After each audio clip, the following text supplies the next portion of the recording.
ভাই ঠাড়িয়ে দাঁড়া দেখিয়ে কি ঠিক আছে না, দেখেন একটু সরকার পারে কিনা। সরকারকে জনগণের জন্য কাজ করতে দেন। যদি 1 বছর 2 বছর মধ্যে কাজ করতে না পারে তারপরে আপনি আন্দোলন করেন। সরকার একটা জায়গায় একজনকে বসাইব, যদি সে দায়িত্ব পালন করতে না পারে তারপরে সমালোচনা করে। কিন্তু প্রথমেই ভাই আপনার পছন্দেরটা কেন বসাবে ভাই? সরকার সাকসেসফুল হওয়ার জন্য সরকারের লোক যাকে দিয়ে মনে করবে যে আমি কাজ করাইতে পারবো ওরে দিয়ে, ওরেই তো বসাবে। তো বসালে আপনি দেখেন কয়দিন ওয়েট করেন। ওই যে মাঝে মাঝে দেয় না বিজ্ঞাপনে 20-এর মধ্যে দেয়, ভাই ঠাড়িয়ে দাঁড়া দেখিয়ে কি ঠিক আছে না, দেখেন একটু সরকার পারে কিনা।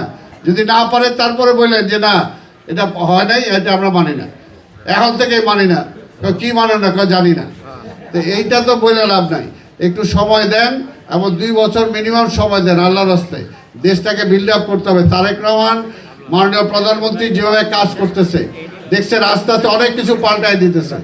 অফিসে কেউ যাইতো না, এখন 9টার মধ্যে না গেলে চাকরি থাকে না। উনি দেখেন বলছে যে বিদ্যুতের সাশ্রয় করতে হবে, তেলের সাশ্রয় করতে হবে।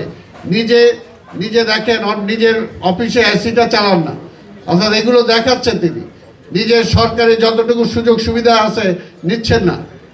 এইগুলো তো কিচ্ছু না সাধন, কারণ আমাদের আস্তে আস্তে দেশটাকে তার ট্র্যাকে নিতে হবে, তা না হলে তো কিভাবে হবে।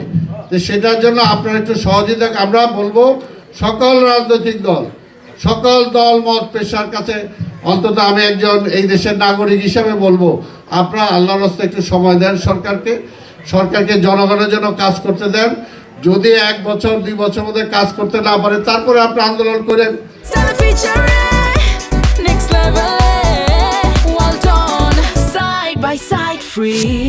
বললেন দেখেন না চেহারাটা পাল্টানো যায় কিনা। সেই সময়টা যদি না দেন, যদি বিশৃঙ্খলা করেন, তাহলে তো কাজই হবে না। আজকে এইখানে আমরা ভিত্তিপ্রস্তর করে গেলাম, কালকে থেকে যদি এটা হাউকাউ শুরু করেন, তাহলে কি প্রবেশ সাহেব মন্দিরটা সংস্কার করতে পারবে?